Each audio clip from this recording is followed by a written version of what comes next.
This is an extended bonus episode of Season 3 of Catalyst, an investigative podcast from KXAN News and Nexstar Media Group. I'm Josh Hinkle. For the last several episodes, we've been digging into the problems surrounding access to mental health treatment in Texas jails and state hospitals.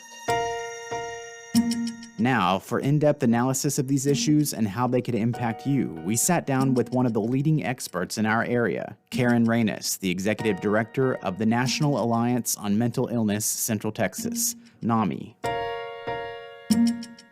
So there's about 700 affiliates in the United States, so we're the local affiliate here in the Central Texas area. We provide all kinds of classes and support groups for families and individuals living with mental illness, but then we also do a lot of work in the larger community, providing education, training, support. We train law enforcement officers. We're in schools, workplaces, and faith communities as well.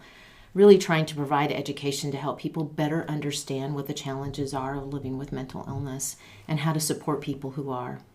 You know, when people are navigating mental health issues, because there still is so much shame and stigma around this particular health issue, I think many times people feel isolated. They don't know who to talk to. They're not comfortable talking to the typical people they might talk to, their neighbors, their pastor, whoever that might be. So we become this really safe place where they can call, get information. Many times what we're doing is simple things like just connecting them to another family member who can also just affirm and support them and say, yeah, you're doing all the right things. So by providing that kind of space, we just make sure that families and individuals know that they're not alone as they're navigating what can be really serious health issues. So we're talking about competency restoration, and I think that's a confusing topic for a lot of people, and maybe something that a lot of people haven't even heard about. So competency restoration is basically the situation where if you have someone who has a serious mental illness who's basically encountered the criminal justice system, so they've been arrested perhaps for some action, and it is clear that this person has a mental illness. They've probably done an assessment. So at that point in time, there has to be an assessment as to whether or not this person actually is capable of understanding what the charges are and how to actively engage in their defense. So if you've got someone who was arrested in the midst of psychosis and they think they're Jesus, or they think that the FBI is following them, or they're having any other kinds of delusions, or they're just confused in all kinds of ways, there's no way that they have any sense of what the charges are or how they might actively engage in their own defense.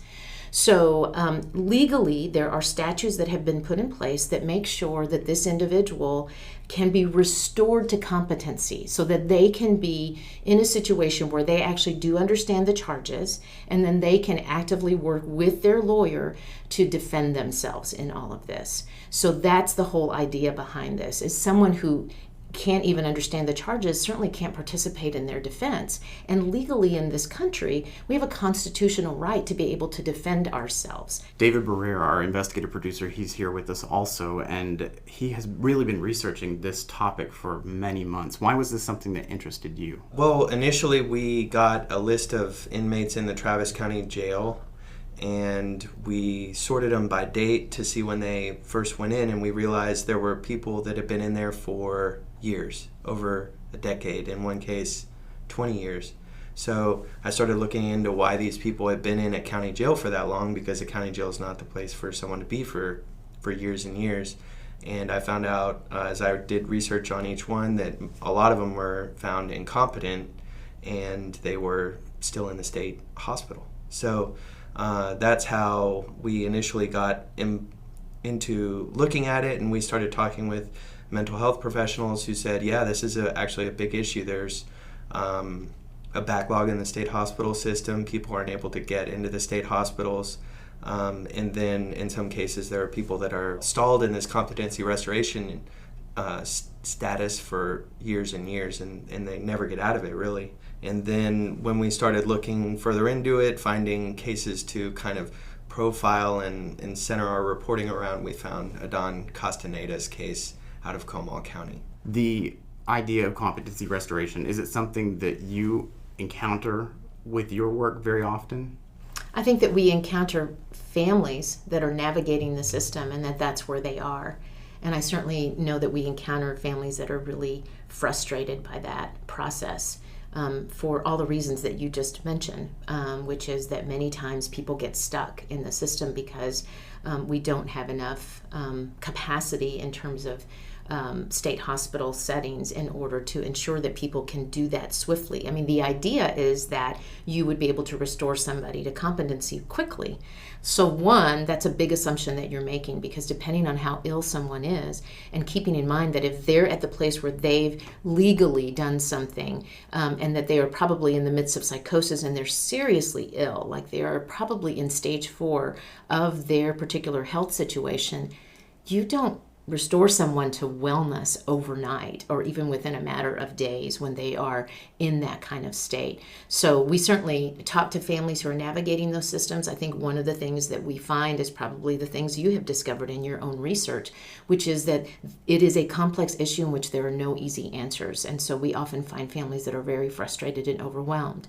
The other place where we intersect with this is that as an organization who's also involved in advocacy, I've had the opportunity to be very involved in the Austin State Hospital brain health system redesign, right? So I sit on the steering committee for that, and one of the work groups that I'm currently working on is the competency restoration work group. Because part of that system redesign, it's not just about building a new hospital, but it's about how do you change the system so that you can ensure that you're addressing all of those reasons that we are where we are with these long waiting lists. How do you back it up and to really look at what are the systemic causes for those kinds of situations? So I think, yes, providing resources and information and support to families who are navigating this, but then I think the other important work is to be a voice for that as we're trying to implement some systemic change. You have encountered families who feel like the jail system is the last resort. They've tried everything else and their loved one just needs some type of help for their mental illness, and they've come to the point where a crime has been committed, so they feel like my loved one is going to get some help finally in jail. But, you know, as we've discovered, they get stuck, and it's not an easy process to get out sometimes. No, and many times all that being in a jail setting does is exacerbate actually those mental health issues, because jails were not created to be mental health facilities, right? And so they are ill-equipped to do that. And I think sheriffs across the United States, and certainly here in the state of Texas, are lamenting the same thing. We're just like, we're ill-equipped for this. We don't know how to do this. We're not prepared for this. So you certainly have sheriffs and certainly the people that actually work in the jails responding in the same way. It's like, we're ill-equipped for this. So no, it very likely exacerbates situations as well. So many times what happens with individuals who have serious mental illness is some of them develop what we call anosognosia. So it is an amnesia to your mental health issue. So you can ask a person sometimes who has schizophrenia or bipolar disorder or any number of mental health issues, and they are far along in that process and are untreated, and they will tell you that there's nothing wrong with them. They have no insight that they actually have a mental illness. So what happens then is that they refuse treatment many times. And that's sometimes the families that we're working with as well, is that they're frustrated because they can see that their loved one is deteriorating. They can see the decompensation that's happening. There's nothing that they can do because this is an adult who you can't require them. We can't impose treatment on a person. And yet they don't have any sense of that they have an illness. Up until age 18, if I have a child who has any kind of health issue, they have cancer, I, as a parent, make those health decisions for my child because a 10-year-old isn't competent to make those decisions for themselves, right? I have to make those decisions in terms of that treatment because I recognize that if they don't receive that treatment, they could die if they don't receive that treatment, okay? So, what we have in the situation with adults living with mental health issues who are in that place of having anosognosia or refusing treatment is families who love and care for them and see that they have deteriorated to the place where they're living on the streets, where they're, completely delusional. I mean, just imagine the heartache of those families of watching someone that they love and care for so much deteriorate in that way and not be able to do anything because this person has a certain level of rights which make it impossible, even though They're not competent to make that decision for themselves. That person is literally, I have families that say to me, I am watching my 20-year-old son die. In some way, he's going to end up in some situation in which he gets shot, or he continues to, he's out on the street and someone beats him up, or any number of things that can happen in those situations in which he's slowly dying, and there is absolutely nothing that I can do. And basically in that situation, that adult is unable to make those kinds of decisions for themselves. So I think it's a really interesting concept, because there is some division around this. I mean, it has caused some divisive conversations for those of us that are in the mental health world, between folks who are peers and then folks who are family members. And part of, I think, where we're coming at this from is from a place of fear, because I think it's important to understand how we got to where we are today. And some of this is historical stuff, right? You guys know this already, that in the 50s and the 60s, we did this deinstitutionalization, right? Because actually what we had done is the pendulum had swung so far. We had people that were institutionalized for years and decades of their lives, when actually they might have been able to receive adequate treatment in the community and have been able to live out in the community. I mean, the numbers are 1 in 5, and even with serious mental illness are 1 in 25. I mean, people can receive can get to that place of wellness where they're still able to live independently. And I see this all the time. There's a young man I know who lives with schizophrenia. He has his own apartment. He just finished up and got his associate's degree at ACC, right? It's not all bad news, but people have to get early treatment, the right level of treatment, engagement with their parents, and their families. There's all kinds of things that have to play a part in that.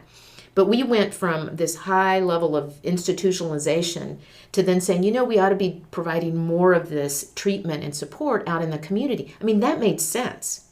But the problem is that we swung in the opposite direction, because we said what we were going to do as communities was we were going to provide community-based treatment for folks. And we didn't do that. Instead, we unlocked all the doors to mental health institutions and said people should not be institutionalized. Yes, that's true, unless they're very, very ill and need that. But we didn't provide that community-based, services. We didn't ever fund that. So here's the reality: is someone living with a serious mental illness many times needs wraparound services in order to be able to live well in recovery. They probably need supported employment. They're very likely to need help with housing as well.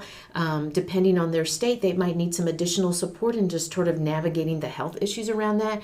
Someone to help support in making sure that they're taking the medication that they need. They need ongoing treatment because these are chronic lifetime health issues. So there's all these wraparound supports that need to happen, and we didn't provide that. So instead what we said is, okay, folks, go to it. And so where people have ended up is in jail. Because those, by the nature of the fact that people who are not well and living with serious mental illness and are either undertreated or untreated, that untreated mental health issue sometimes can manifest itself as delusion, which leads to some of the most common reasons that people end up in jail because they have a serious mental illness. You know what the most common thing is? It's trespassing. Because somebody tries to get into some place because they're convinced that's their house. Or they're convinced that they need to get into that place because someone is needing help in there, and that's why they're trying to break into some place. It's trespassing. These are minor situations. But then what happens is, so here's this person who's delusional in the midst of psychosis and thinks, this is my house, and they walk into someone's house without knocking or anything, and the people there freak out. They call the police. The police comes and recognize this person has a serious mental health issue. They arrest them for trespassing. They end up in jail. We need to move this person to competency. There's no place to do that because what you need is a space for mental health treatment adequate, and there's no place for it, so we keep them in jail where they only deteriorate more because those are not places for them to get help. So it's a really complex situation. I think that part of what needs to happen is we have to swing that pendulum somewhere into the middle, because as someone once told me, 180 degrees from sick is still sick. So the fact that we were institutionalizing thousands and thousands of people that didn't need to be institutionalized, that was sick. But the fact that the pendulum has swung in the other direction and we are now housing those people in jails, that we've criminalized a health issue, that's also pretty sick. We have to move someplace in the middle, and it's very complex because you have to change policies and systems to make it work. And you have to be looking at other issues like housing, employment, all of these things have to play a part. And moving to this place where we are no longer treating mental health as a crime, because that's currently what we're doing. I appreciate that you guys are bringing this to the surface, because the reality is we see it all the time. And this is what I liken it to. We're standing on the shore, and what we're seeing people is like the case that you mentioned, is people who are drowning. It's like a river. It's a rushing river, and people are drowning. And we're reaching into the river, and we're pulling people out, and we're trying to help them as best as they can. And while we've barely been able to help that person and resuscitate them, there's somebody else rushing, and you're just keep reaching in there, and you keep pulling people out to try to save them, when the reality is what we've got to do is go upstream and figure out where the heck is the hole in the bridge so people stop ending up in this river. And the river has become this torrent. I mean, when you look at the numbers and see the vast numbers of people that are currently in our jail system because minor, oftentimes, issues like trespassing has gotten them there, it's a shame. As a community, what we ought to be ashamed is not of mental health, but of how we are treating people who are living with serious mental health issues. The state of Texas is like 51st in access to treatment. Mental Health America just put out a report looking at all that data. We're 51st in access to treatment. People living with mental illness, we're like 50th in the country in terms of people being, numbers of people uninsured who have a mental illness. I was doing my own research, and it's like, who's doing anything different? And I thought it was interesting that actually Minnesota has made this move. Their Department of Human Services has moved toward basically saying, we're not doing competency restoration anymore. That's not our job. And I think it's very interesting because when you look at competency restoration, it's a criminal process. And the only reason that we have statutes in place, it's to get people to the system so that they can defend themselves. It's not a system that cares about people. You see, if people aren't receiving, that's why I don't actually really like that we call jails our biggest mental health facilities. Well, they're not. They're jails that happen to have a large population of people living with mental illness, jailed in them. But the reality is that the systems were not created to serve people. It's not a person-centered approach. It's an approach that's centered on the legal system. Like, let's get people through the legal system, and let's make sure that their legal rights are addressed. But what about their human rights? We're not addressing the human rights issues that are currently in place. Minnesota is currently looking at this and basically saying, we're just not going to do it anymore. We're not going to do this process anymore. And I think they're then having to look at, how do we create situations in which we are not focused on competency restoration, but we're looking upstream. They're looking at, how do we address these issues earlier on in the process, so that when we have somebody with a mental health issue coming in, can we treat it as a human rights issue and treat the person instead of the crime, which then changes the perspective of how you're looking at it. It's still really complicated, and there's not simple answers, but I love the boldness of that approach, right? To just say, we're done. We're not doing this anymore. We're the Department of Human Services, and that's not our job. Our job is not to push people through the criminal justice system. Our job is to care for people. We provide health and human services. And so I think it's a pretty bold move. I think it's going to be very interesting to see how that manifests itself and how it plays itself out. In Texas, competency restoration most often happens in state hospitals. Texas has, 10 of them? Mm-hmm. What we're seeing with David's research is that a lot of people aren't getting to the state hospitals in the right amount of time, so they're getting even more mentally ill, and their situations are getting even worse, and it's more difficult to get them through the justice process even once they get to the state hospital. What are you seeing with that aspect of it? Like you said, the state hospitals have the wait time. So there's one part of it at the beginning where these people are stuck in jail before they can get to the state hospital, and they are, like you said, decompensating and falling apart more mentally before they can get to the state hospital. And then we're seeing people who finally get a spot at the state hospital. They go there, they get treatment and medication, and they improve. Then they're sent back to jail. Well, their case can only go as fast as the criminal justice system will allow. If they have a serious charge, it can be a really long time. And so we've seen cases of people decompensating and falling apart again. And then they go for a second loop through the system.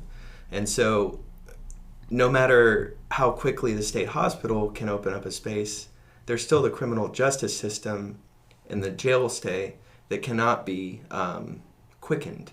Yeah, and what we know is that there are people that are incarcerated for trespassing, and they end up, a potential charge that potentially they would serve very little time for, and they end up spending more time in the system and jailed to get to that place of competency than they would have ever had to have spent if it were just the focus on the crime itself, right? If you look up the word crazy, which I don't like using that word because in relation to mental health issues, right? Because the top definition for crazy, if you look in Merriam-Webster's dictionary, is flawed.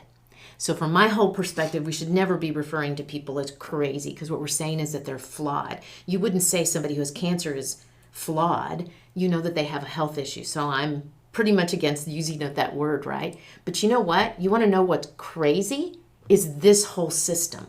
That's what's crazy, because it's so incredibly flawed that, again, just as you named, you've got people who are on that list for a ridiculous number of days and years potentially, when what we really got to do is, again, look at the whole system and how it is that we're addressing these issues earlier on. Treatment Advocacy Center is a nonprofit organization that's really looking around these issues of, particularly one of their focus is really around assisted outpatient treatment, also known as AOT. Okay, so assisted outpatient treatment is this notion of how do we engage in the criminal justice system in a way in which we use sort of non-punitive civil courts to really engage people with treatment. So someone, does a minor trespass and they come to a court that's utilizing assisted outpatient treatment, and that judge says, hey, instead of sending you to jail, what we'd like for you to do is to get treatment. And as part of that, it's not just, oh, we're going to medicate you, which I think that's always the fear, right? That it's always focused on medication, but that actually we're going to have a whole team of people that are going to work with you. So there's a social worker, there's a therapist, there's somebody who's a peer, someone who's a fellow peer, someone who's kind of really helping you figure out what are the next steps you want to take and really engage you in that. And yes, some of that is treatment. The expectation is that you will engage in treatment. And so there have been some good results that we've seen coming out of that. Actually, San Antonio uses AOT. And so I do know that here in the Austin area, Integral Care, the local mental health authority, has applied for some grant funding because there was a new grant issued that to bring AOT to Travis County, for instance. And so I think it's interesting to look at those kinds of mechanisms for engaging people in treatment. The reality is, I think part of the reason that AOT works when these kinds of programs are being used is because it really engages people. They have a support system that really looks at the whole person, not just at the health issue, but looks at what are all the supports that this person needs, including things like housing. I didn't mention housing earlier. So I think that's an interesting concept in looking at how do we address these issues earlier on in the system. But from my perspective, what a great investment. Because what we know is, if you're really looking at bottom line numbers, the cost of caring for people in jails and state hospitals is so much higher than it would be if, what does it look if you bring that person to wellness and then make sure that they've got supportive housing and all these other pieces in place that ensures the potential for them to really recover and be engaged back in their community and be productive members of the community because they're no longer in stage 4 of their mental health issue. So it requires a great deal of funding to make something like that work, right? But I think we've got to be looking at all kinds of innovative ways to approach these issues so that people don't get to that place. I think one of the other big issues when we look at this, where again, people may not make the connection, but I think one of the things that we haven't talked about yet is the issue of the mental health workforce. We don't have enough psychiatrists, psychologists, psychiatric nurses in the state of Texas. So it's very interesting, not as much of an issue in Travis County. So when I hear judges talk about like being able to get an evaluation to determine that someone does need competency restoration, it's supposed to happen within 30 days in the state of Texas. What I hear judges in Travis County say is we can usually make that happen within 10 days in Travis County. That someone's incarcerated and they say, oh yeah, this person needs a competency restoration evaluation, and then we're able to connect them with a psychiatrist to do that evaluation, might happen in 10 days. But when you talk about folks in surrounding counties, you go to Burnett County or Caldwell County, where many of those counties, they're lucky if they have 2 psychiatrists in the whole county. That takes much longer. Many times what they're telling us is people come to the jails and sometimes it takes us 4 to 6 weeks or longer to even like trigger this person needs an evaluation. And then many times, man, they're bumping right up against those 30 days, and only because there's statutes that are forcing it. So I think it's really important to recognize that when we're talking about that broken bridge, that's one of the big issues that we have, is not enough folks working in mental health to ensure that process is smoother. So that competency restoration, if we had more folks working, like we'd be able to figure out right away. And then you talk about state hospital systems. Not only are there many things that are not working in the state hospitals, one being that they're so old and dilapidated that basically the state legislature had to commit to doing something about that, because you had a report back in 2013 that says this is a crime, this is wrong, right? The KXAN report said you've got to fix these hospitals. But then even within those hospital settings, they're constantly struggling with being able to have psychiatrists that they can employ, and psychiatric nurses and all kinds of folks within the mental health workforce. It's very complicated because there's not one singular solution. You have to look at the whole system to really say, what are all the things that impact competency restoration? So there's statutes in place. Do we have to change some of that? But then systemically, what are the things that we have to change in jail settings? How do you restore someone's competency? Yeah, if you are really caring for the person and you're not focused on criminal issues, right? You're not focused on the system, the criminal justice system. In order to really move someone to a place of competency, you really do need, many times it's going to require medication. And early on, when someone is in a state of not really recognizing that they even need the help, then many times that's going to have to be required. In other words, it's not by their saying, yes, I want to receive this kind of treatment, but almost always it's some sort of medication to stabilize them, and then definitely therapy, but then also a therapeutic setting.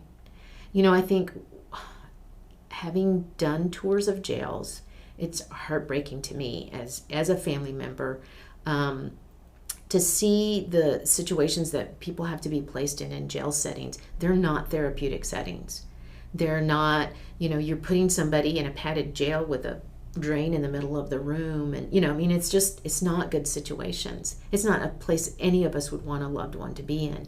Because what you need is therapeutic settings. And when many times what the therapy involves is not just one-on-one therapy, but group therapy, other forms of therapy, being outdoors, the opportunity to just sit quietly and just, part of what we have to recognize is by the time somebody's in stage 4 of a health issue, it's like any stage 4 thing. And so what they need is a caring environment in which they can really get to that place where they are well again.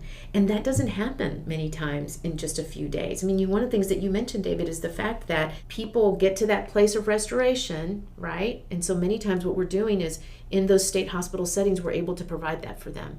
They're getting therapy, medication. There's courtyards so people can go outside and play basketball, and they might be able to do art therapy and all kinds of other things. Maybe they're doing yoga, and it's this kind of wraparound care of the individual. And then what we do is we put them right back in jail again.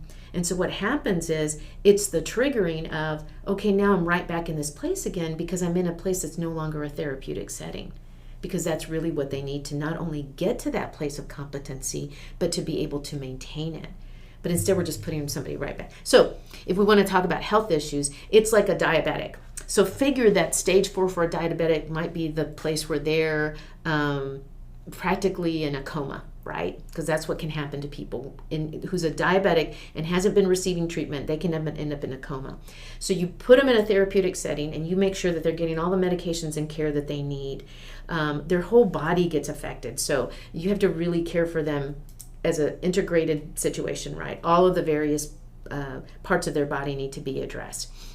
And so you're making sure that you're monitoring their carbohydrates, everything that they're eating, their medication. You're checking their blood levels every day to see where their insulin is. Okay, so you get them to that place of being well, and then you say, okay, you're well. Okay, now we're going to move you back into this place so we got to get you back to this other place where you were before. And so what if the place that you take the diabetic is a candy shop? And the only thing that there is to eat there are sweets. And that's the place that you've moved them. You've already gotten them to this place where they're well again. And you're still giving them insulin, but the only thing that there is for them to eat there is carbohydrates and sweets. So what happens to that diabetic? He or she ends up right back into that place of crisis. So it's the same thing. This whole notion of moving towards talking about brain health helps us to embody this. Because I think with mental health, one of the problems is we separate it out. We talk about it as though it's something that happens outside of our body, right?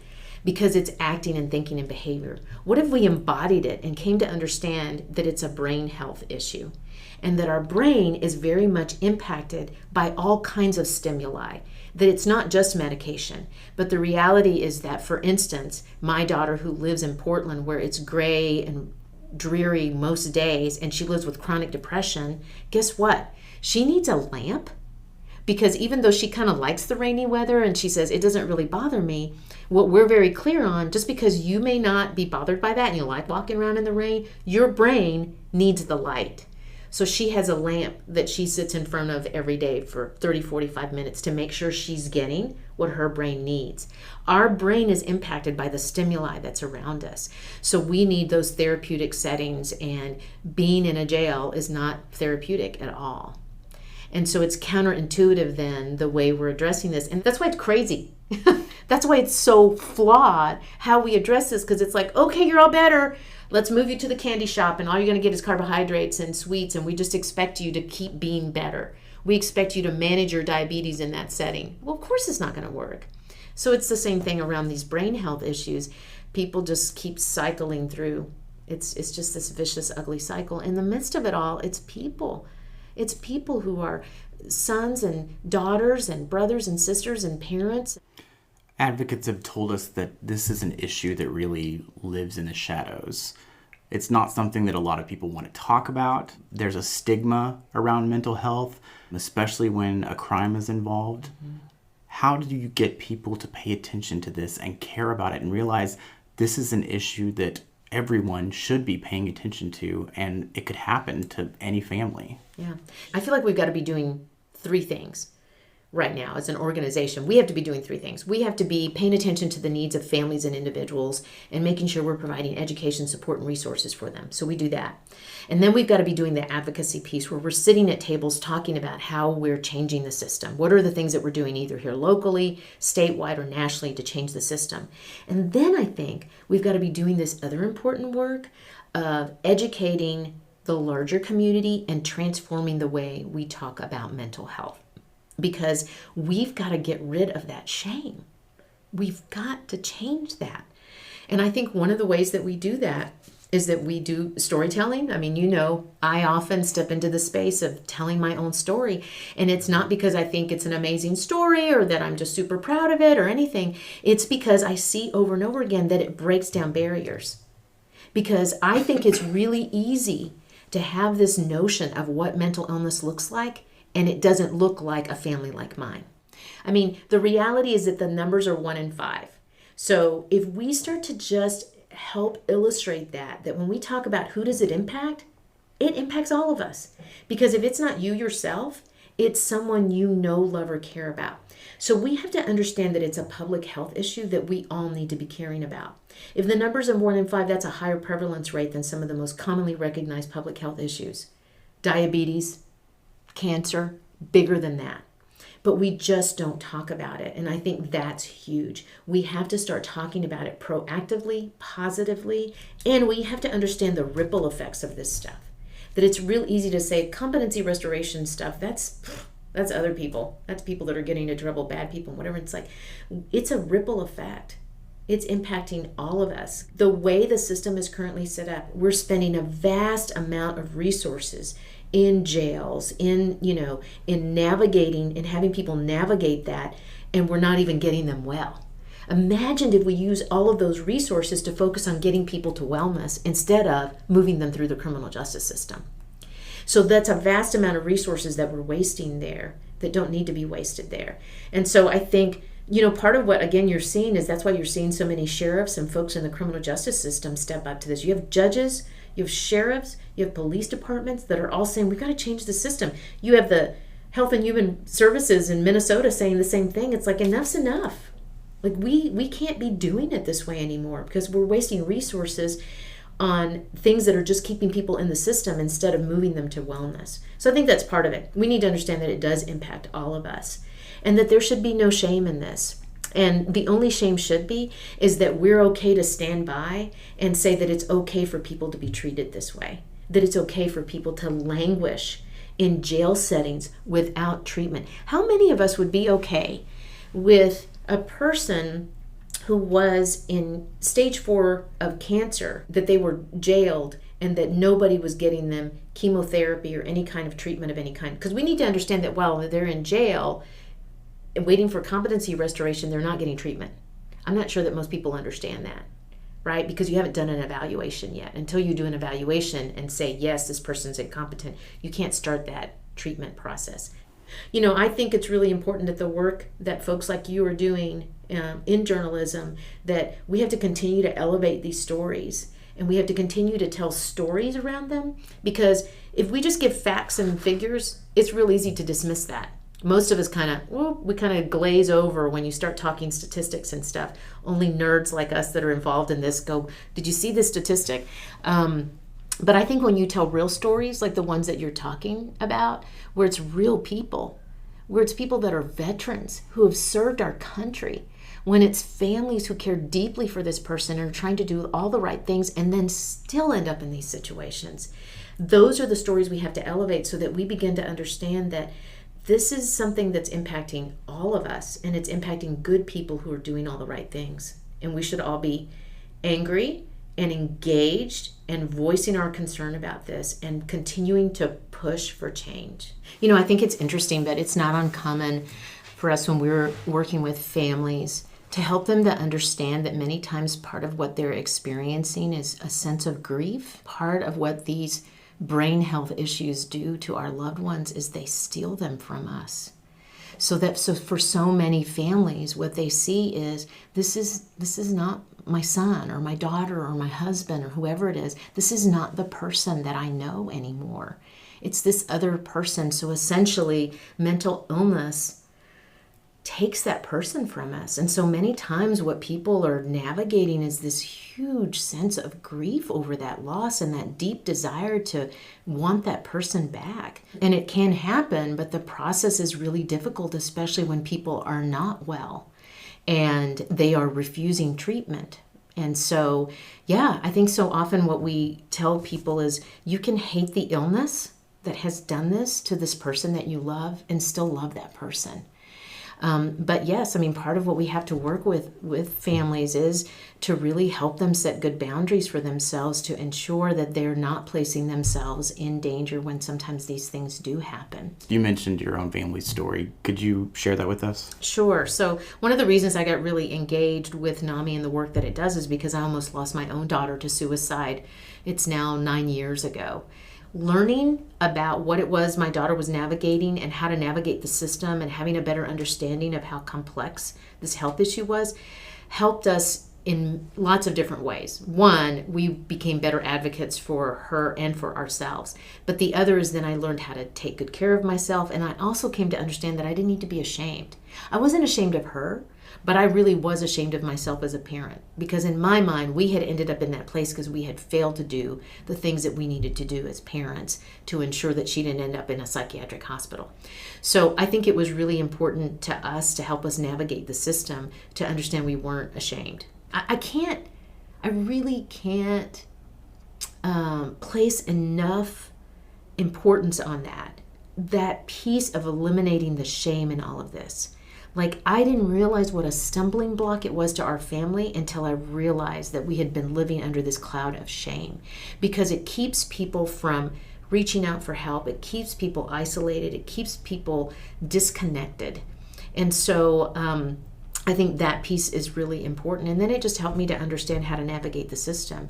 And then what it did for me is it turned me into the advocate that I am today. Because what I realized is that we were just one family out of thousands living in our community who were stuck in the same place.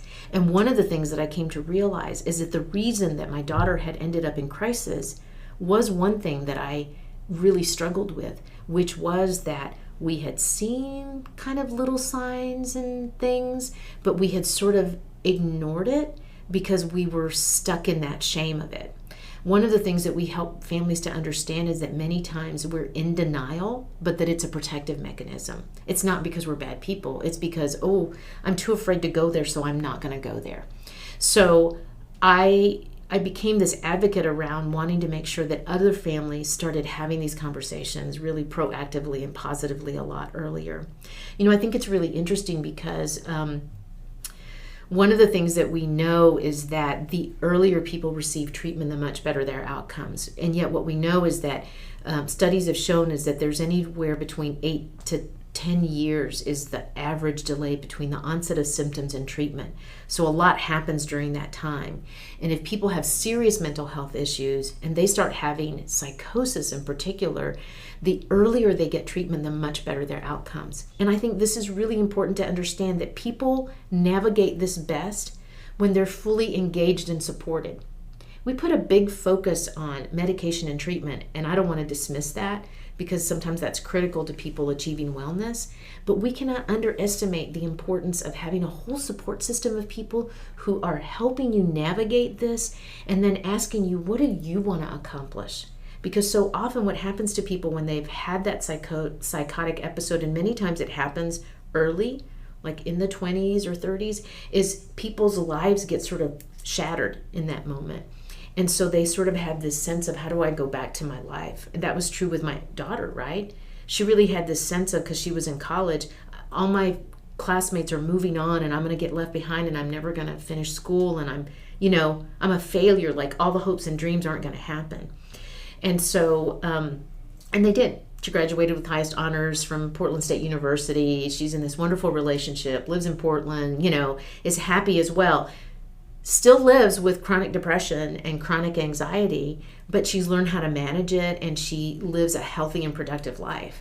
But in that time, she didn't have that understanding that that could happen because her life had sort of been shattered. I remember saying to my daughter, because she felt guilty about not going back immediately to college, she's like, I should just go back to school. And it's like, no, we need to have you focus on getting better. Because here's the thing, you have to see it as though you've just been in this massive car accident and broken every bone in your body. So you can't expect that you're going to be able to run a marathon next week. And that's what college is. That's what going back to your life often is. It's a marathon. Like literally, we have to wait for all the bones to heal, and then you just have to walk first. And then once you run, once you walk, then maybe you can run, and then maybe you're going to do a 5K at some point. And then maybe there's a marathon that comes later down the line. But not now. Right now, we just have to focus on getting better. I have no doubt that my daughter would not be alive today had we not made that critical decision to say, you cannot go back to school right now. We need you to focus on getting better. And that was in all the things that we were smart enough about in that moment, and it was really just my gut. I can't tell you that it was any kind of real understanding. It was just my gut that said, we need you to get better however long that takes. And that's what we did. And honestly, it probably took about 9 months. It was not overnight. It was not immediately. Literally, and she just started taking baby steps and went back and did a classic community college and was like, okay, I managed that. And then, okay, now I'm doing this. Okay, now I think I could go back to school full time. But we had to create that space for her to do that and that support for her to do that. And it's unfortunate because I also think she was fortunate to have a support system like she did in our case. But there's a lot of people, like you talk about this this young man who had this fierce advocate in his mom. But honestly, there's a lot of people that get to that place and they have no one advocating for them. They have no system left anymore. And many times what happens is because people have gotten to that place where they have families that care about them but have just been overwhelmed with the fact that people aren't getting treatment and aren't getting the care that they need, that they sort of give up and they take a step back. And I think those are the folks that we see that end up homeless or that end up in this system. Many times they don't have a support system. They don't have advocates. I want to close with a forward-looking question. Even with the state's current plan, there will still be a shortage of beds in state hospitals. We've talked about the challenges for funding and access to resources, especially in certain parts of the state, rural areas. Our state leaders just need to stay on top of it. What do you say about that kind of daunting task? Yeah, I think we have to have state leaders that are fearless in their approach to this. Part of this is it requires us to think outside the box. But I think we have to understand that in order to think outside the box, we need to understand what the box is. What's the stumbling blocks to all of this? And so I think understanding that some of this is about care, so it will require us to look at that system of care. I think it requires issues about housing. Housing is a huge piece in this. I sit in a group, it's the Travis County Behavioral Health and Criminal Justice Advisory Committee. So it's advocates, folks from the law enforcement community, folks from the criminal justice system, so the county attorney, the district attorney's office, people from the local mental health authority. There's like 40 some odd of us. And it's interesting because we have these conversations around things like diversion, like how do we go back to that intercept model and how do we avoid them people even getting into the system, and one is looking at diversion options and stuff. And every single time we go back to this issue of housing, like housing is a huge issue in this. So yeah, we need to be really bold, and unfortunately sometimes we don't always have leaders that are real bold. There's a lot of fear there, and the fear unfortunately tends to be things about, will I get reelected if I make a decision like this? And so it really does require advocates like ourselves to continue to keep putting these ideas in front of folks. I'm optimistic. I don't think I've ever been as hopeful as I am today. And maybe it's because I am sitting around tables where I hear conversations happening that I think, hallelujah, right? So you have a local advocates that are looking at things, making changes here systemically, locally. And then you have folks, like I mentioned, I'm sitting on this competency restoration work group, who's basically a bunch of judges from this county and surrounding counties and people from the local mental health, same kind of group, right? That's all looking at all the statutes around this and just literally, I'm getting a little lost sometimes because they're literally walking through the statute one piece at a time to see where are the barriers. How do we make changes? I think in Texas we have the Judicial Commission on Mental Health that's also looking at making changes around this. So I think we've got a lot of areas that are happening. I think this whole notion of the state hospital is another area that we've got to keep on, right? So we know that we've gotten some initial funding here for Austin State Hospital. We know that we're going to have to advocate for the next round of funding for that. One of the things that I'm a big advocate for in that funding that wasn't given to us the first round, so I'm hoping the second round happens, is this notion of building a 72-bed residential unit as well. Because I think you need that, because I think ultimately there are people that will need that long-term residential care, and we need to be providing it. But I think this whole vision of a state hospital where you really have an increased bed, so people have been frustrated by that because it's like, why aren't you building bigger hospitals? Well, what we're doing is really looking at, there are more beds in our communities. We need to use them better, which requires then some innovation. Again, what's the box? We have to have some innovation in terms of private and public entities working together.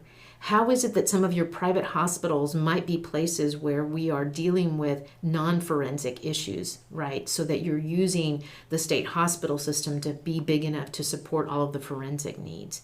So I think we've got to get really creative. And I think we've got to have public officials that are bold and fearless in addressing what is, I think, one of the biggest public health issues that we've faced in a while.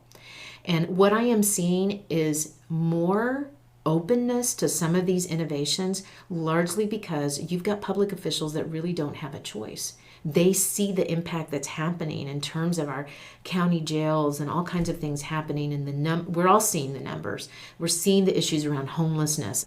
And then I do think it takes anybody who's listening to this and who has felt inspired at all to also advocate for the kind of change that we need in addressing not just competency restoration itself, but all of the systemic changes that need to happen in order to eliminate this ridiculous, flawed system that puts people at risk and treats them not as the human beings that they are.